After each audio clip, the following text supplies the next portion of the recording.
The Flash, o filme estreou nos cinemas e apesar dos reviews positivos que apareceram inicialmente, o filme não fez uma bilheteria significativa, tendo sido considerado mais um flop da DC. Só que agora que o filme saiu em meio digital, a gente vai analisar ele com mais calma e tentar descobrir onde está o erro do filme. Infelizmente não estava em um ponto específico, mas em vários. Por isso, para fazer essa análise, a gente vai ter de procurar parte do problema nos quadrinhos do personagem. Mas antes, se você ainda não é inscrito aqui no canal, não sei por que ainda não é, se inscreva, deixe seu like, o seu comentário, compartilhe esse vídeo, acione o sininho das notificações, pois isso ajuda pra caramba pra gente trazer novos conteúdos para vocês toda semana, beleza? Feito o jabá, bora pro trampo.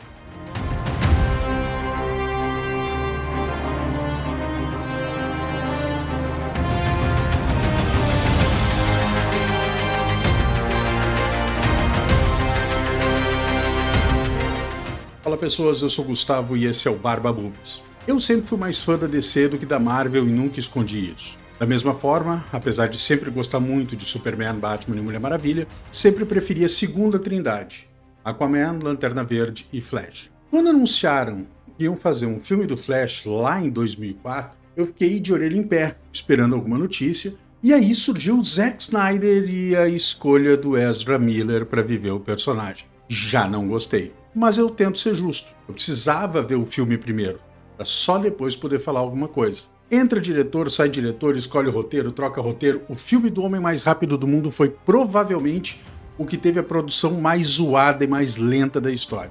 Escolheram tanto, fuçaram tanto e conseguiram escolher a pior história possível para o filme. Isso vem dos quadrinhos e eu vou explicar por quê. No final dos anos 2000 e início da década de 2010, a DC resolveu trazer Barry Allen de volta dos mortos na maxi-série Crise Final. Com isso, ficamos com o seguinte grupo de velocistas: Jay Garrick, o Flash original, Barry Allen, o segundo Flash, o Flash do filme, Wally West, o terceiro Flash, sobrinho do Barry, Max Mercúrio, um velocista ancestral e estudioso da força de aceleração, Bart Allen, o Kid Flash, neto de Barry vindo do futuro, Jess Chambers, ou Jess Quick, filha do John Chambers, que era o Johnny Quick original lá da Segunda Guerra, do Comando Invencível, e Iris Park West, a filha do Wally, irmã gêmea do Jay, que tem poderes, mas diferentes dos dela.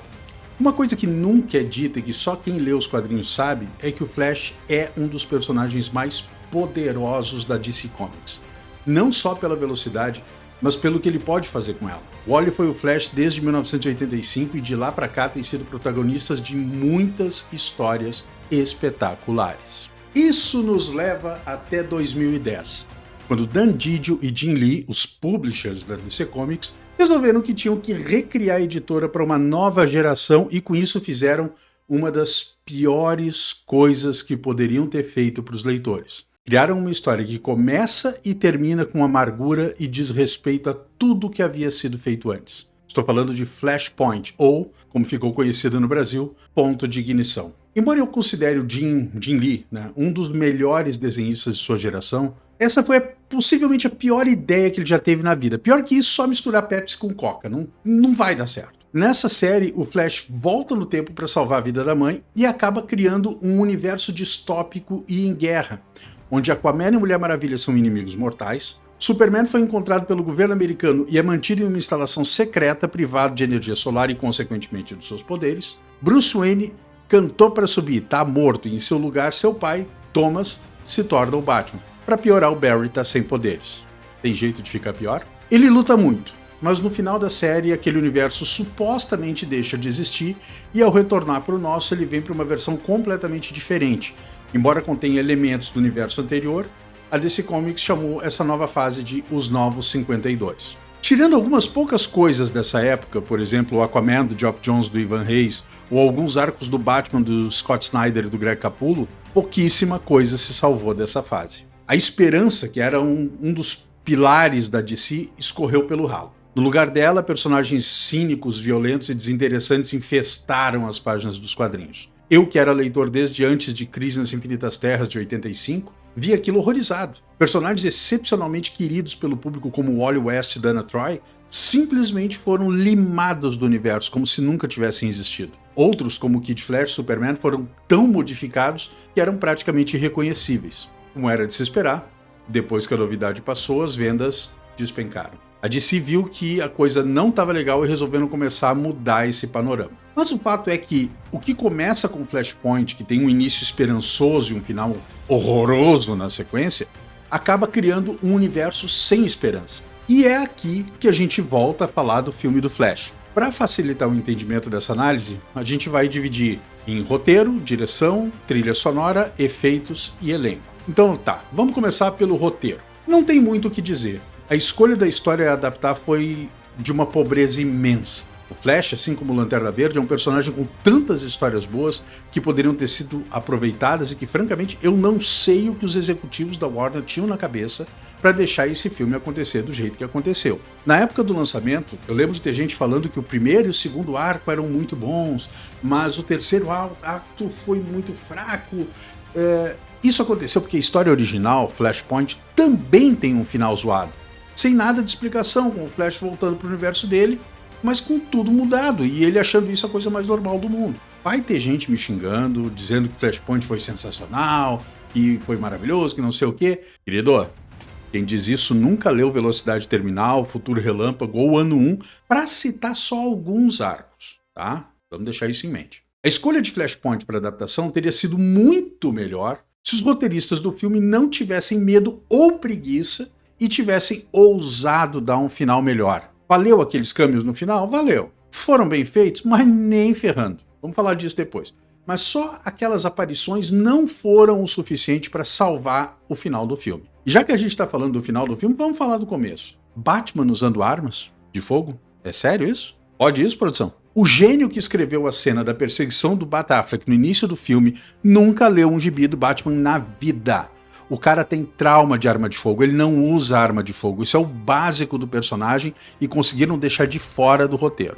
Direção. Um roteirista diz o que vai acontecer. Um diretor faz acontecer e decide como fazer acontecer. Andy Muschietti ganhou o meu respeito depois dos 2 capítulos de It, A Coisa, que apesar de terem lá os seus defeitos, até que foram bem realizados. Não dá para dizer a mesma coisa de The Flash. Como diretor, ele tinha o poder de corrigir muita coisa no filme e ele escolheu não corrigir. Que raio de pose ridícula de corrida era aquela no início do filme? Será que o Muschietti nunca correu na vida? E como é que ele permitiu que o filme fosse finalizado com aqueles efeitos? Ele não viu? Qual o sentido de mudar as personalidades dos personagens? O objetivo era fazer com que o público não se conectasse com eles. Porque se era isso, two thumbs up, parabéns. Conseguiu. A verdade é que eu entendo as limitações que são impostas a um diretor. Muitas vezes o orçamento é pequeno, em outras o estúdio fica na nuca do cara, bufando, pressionando e dando pitaco. O que vamos combinar no caso da Warner é uma terça-feira comum. Mas não dá para aliviar pro cara por isso. São muitos os erros e são erros que avacalharam com o filme. Teve acerto? Teve. A cena no início com o Barry correndo até Gotham foi bem legal, casou o vídeo com a trilha sonora. A forma como o Flash corre me incomodou menos do que o jeito mocorongo que ele tinha de correr lá em Liga da Justiça. O fato de ele se mover em câmera lenta enquanto se move em super velocidade é visualmente melhor, na minha opinião, do que se ele tivesse se movendo com os braços e as pernas super rápidos, como era na série de TV. Trilha sonora. Um filme desse tipo, que se vendeu como algo épico, tinha a obrigação de entregar uma trilha sonora de respeito. Não foi o caso. Superman, de 1978, teve a sensacional trilha de John Williams, inesquecível e reconhecível até hoje. Transformers, de 2007, teve Steve Jablonsky na melhor forma da vida. Vingadores, de 2012, se tornou memorável também pela trilha do Alan Silvestre, e uma trilha que foi reinventada ao longo dos 4 filmes dos Vingadores. Batman Begins teve Barbastella, do Hans Zimmer e do James Newton Howard. Cara, dá pra ficar assim, um dia inteiro falando de bons filmes com excelentes trilhas sonoras. Então por que não colocaram uma trilha que prestasse nesse filme? Por que, Muschietti? O Flash da série de TV teve um tema memorável. Por que o do cinema não pode ter? Eu juro que eu não entendo. Palavra, não entendo mesmo. É uma receita de bolo, cara. Pega o que deu certo em outro filme e faz igual. É simples.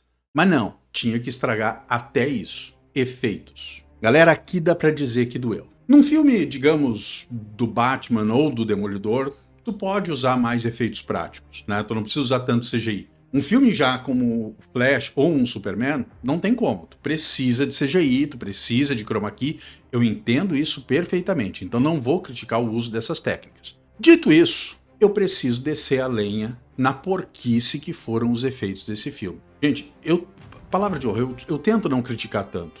Tento me colocar na pele dos realizadores, tento entender as dificuldades que eles passam para fazer uma produção dessas. Juro que eu tento. Só que hoje em dia, com o avanço da tecnologia, é cada vez mais difícil encontrar alguma limitação no que tange a efeitos especiais. Principalmente se tiver dinheiro para pagar por isso. Só para vocês terem uma noção, Jurassic Park, que é de 1993, teve efeitos infinitamente melhores e tu consegue acreditar que os dinossauros do filme são reais. O orçamento de The Flash foi de 220 milhões de dólares. Desses, pelo menos 65 milhões foram só para os efeitos especiais da Scanline VFX. Foram 65 milhões jogados no ralo. São os piores efeitos que eu já vi num filme com esse orçamento. Para um efeito ruim desviar a minha atenção, tem que ser muito ruim.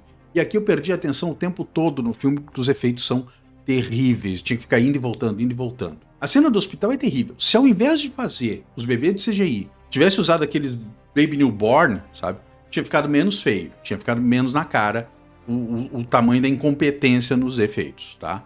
A luta dos kryptonianos no deserto foi outro exemplo. Dá pra ver que não era real. Mas o pior foi na cronosfera, quando apareceram as outras terras. Chris Reeve e Alan Slater até estavam bem próximos. A gente via que era CG, mas estavam bem próximos. Agora, o Nicolas Cage estava muito bizarro. Se tivessem mostrado apenas as costas deles, teria ficado menos feio. Para piorar, parece que agora o Andy Muschietti deu a desculpa de que os efeitos eram ruins dentro da cronosfera por causa da força de aceleração. Mas os efeitos ruins fora dela, qual era a desculpa? Eu não ia falar do uniforme do Flash, tá? Porque, cara, era muita coisa para falar, mas não tem como. Ainda ontem eu assisti de novo. O pescoço do cara é um negócio assim, sabe? É horrível o troço. Tem cena dele sem o capuz que tu vê que ele tá normal, tem o trapézio, tem o ombro, tá tudo ok. Mas ele de uniforme, a postura do cara já não ajuda, né? A postura do ator já não ajuda. E aí, pra piorar, o cara tem 2 metros de pescoço. É horroroso aquilo. É muito mal feito. Em resumo, exceto por uma ou outra cena, os defeitos desse filme são de longe alguns dos piores que eu já vi. Elenco. Agora vamos falar sobre o povo que teve que trabalhar nesse filme. Como sempre, o protagonista vai ficar pro final, tá?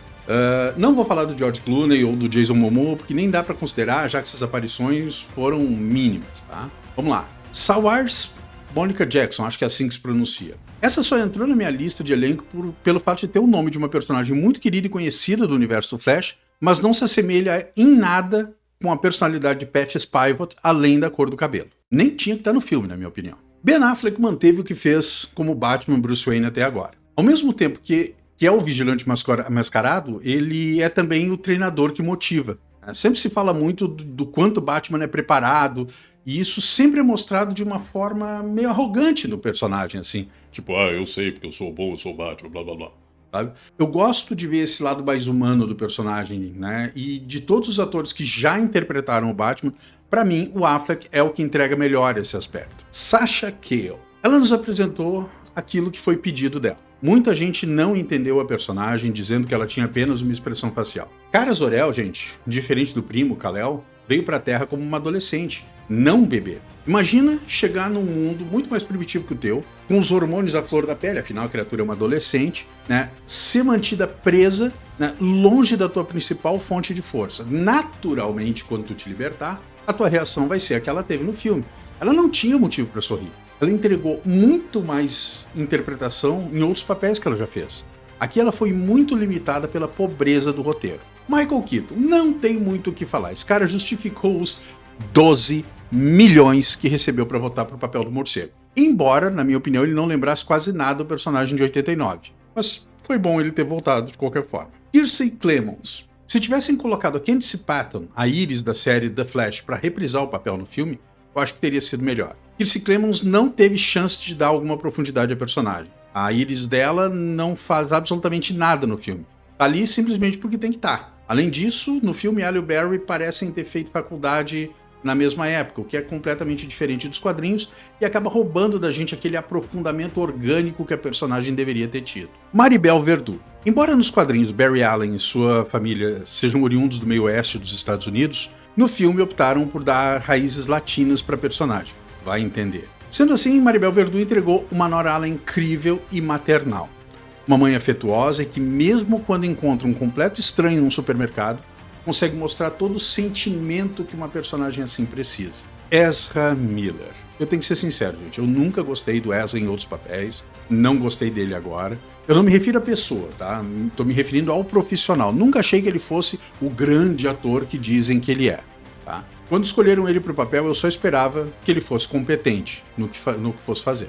Com relação à versão mais velha do personagem, o que ele entregou no filme é qualquer um menos Barry Allen. Talvez tenha algum grau de semelhança com o Wally West na época que ele ainda era Kid Flash, mas é só. O protagonista desse filme deveria ter sido Barry Allen, mas era só um bocó de colante vermelho. Para piorar, a versão mais jovem do personagem não melhorou em nada.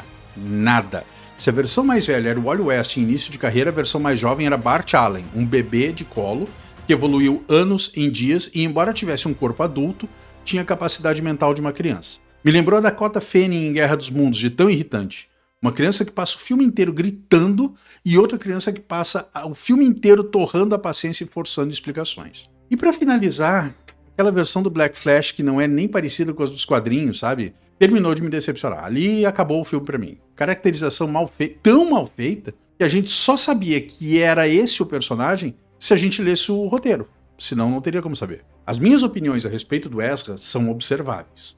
Tem base no que é facilmente constatável no filme. Não tem nenhuma correlação com as barbaridades que o ator vinha cometendo, mas já que eu toquei no assunto, parte do fracasso da bilheteria com certeza vem daí também. Conclusão: The Flash não chega a ser um filme ruim, mas tem pontos negativos demais para que se possa dizer que é bom. De pontos negativos a gente pode listar ali um protagonista fraco, diferente do original, efeitos de, eu vou ser bonzinho, quinta categoria, roteiro mal escolhido e um final deplorável. De pontos positivos, o desenvolvimento próximo ao da história original, querendo ou não, né?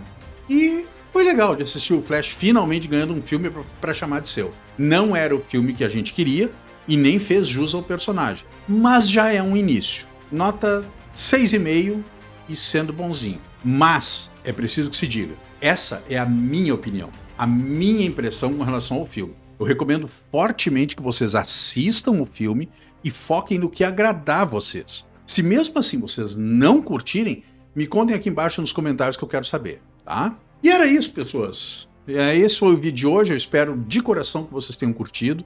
Obrigado por ficar até o final. Se você ainda não é inscrito aqui no canal, corre ali embaixo, se inscreve, deixa teu like, teu comentário, me conta o que tu achou do filme, compartilha esse vídeo e aciona o sininho das notificações, pois isso ajuda pra caramba pra gente trazer novos conteúdos pra vocês. A gente se vê na semana que vem, um grande abraço, fiquem todos com Deus.